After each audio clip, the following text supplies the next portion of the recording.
जगन्नाथ दास बाबा जी महाराज बरसाना।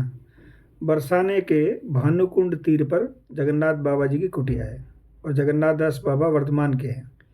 युवा अवस्था में राधा रानी की कृपा की अभिलाषा हृदय में लेकर वहाँ चले आए थे।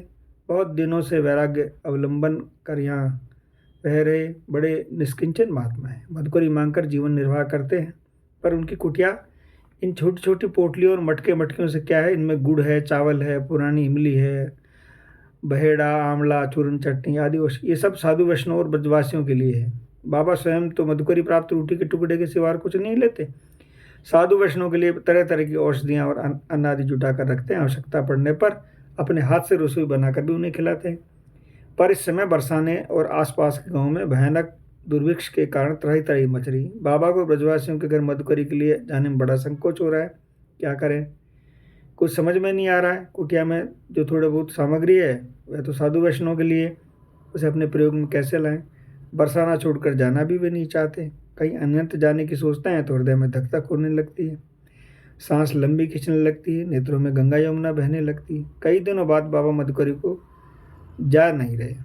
आखिर कब तक निराहार रहते। वे शुक्र उन बरसाने में चले जाने का निश्चय किया, पर एक मात्र राधा रानी के चरणों का सहारा लेकर उनके स्थान में हमेशा के लिए डेरा डाल चुका है।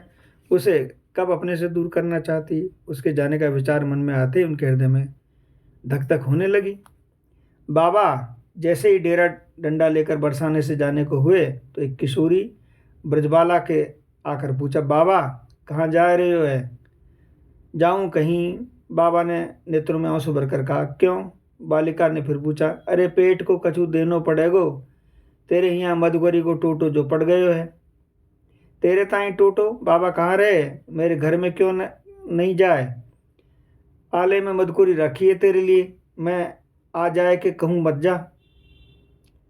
बाबू भूखे तो थे ही, सोचा चलो बालिका के घर वालों के लिए मेरे लिए मधुकरी रख छोड़ी है तो खा पी कर ही जाना उचित होगा। वे लौट गए और अपनी कुटिया में सामान वहाँ रखा। माला झोली हाथ में लेकर नाम करते उस ब्रजवासी के घर पहुँचे। ब्रजवासी ने बाबा को देखते ही कहा, बाबा आज समय तो मधुकरी है ना, आगे क्यों नहीं आयो।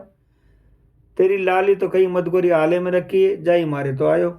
लाली की बात सुनकर ब्रजवासी चौंका, क्योंकि लाली न जाने कब के ससुराल गई हुई है, पर उसने बाबा से कुछ नहीं कहा। घर में जाकर स्त्री से पूछा, बाबा के ताई मधुकरी आले में रखी है का। वैसे ही उसने उस स्त्री को आले में और आग घुमाई तो वहाँ रोटियाँ रखी देख अवाक। स्त्री ने कहा, कहाँ ते आई रोटी, मैंने तो ना रखी। ब्रजवासी ने फिर मधुकरी रस के बारे में बाबा से कुछ न कहा। रोटियां उन्हें देते हुए बोला, बाबा रोटी रोज आए के ले जाया कर, डूबते तिनकों का सहारा बहुत होता। बाबा बरसाने के जाने का विचार छोड़ दिया। रोज उस समय ब्रजवासी के यहाँ मधुकरी लाने गए। उस ब्रजवासी परिवार आज भी राधा रानी की मधुकरी कृपा है। गौड़ी वैष्णव जीवों के लेखक में लिखा है कि बनखंडी नाम के उस परिवार में वर्तमान वंशधरी बरसाने में सबसे अधिक संपन्न और सुखी हैं। जगन्नाथ दास बाबा के वेश में श्री श्री प्राण कृष्ण दास जी महाराज बाबा के शरीर छोड़ने के उपरांत उस परिवार में मधुकरी के लिए अवश्य जाया करते हैं। एक बार जगन्नाथ बाबा के कनिष्ठ भ्राता उनके दर्शन करने वर्धमान से बरसाना आए। उन्हें ब्रजवासी घर की मोटी रोटी खाते देख और इनका, दादा ये कंडों के समान क्या खा रहे हो, तुम्हें क्या वर्धमान में शीत भोग की याद नहीं आती। बाबा ने उत्तर दिया, भाई मैं 1 घंटे का फकीर हूँ और तेरे घंटे का बादशाह। जय जय राधे निताई गौर हरि बोल।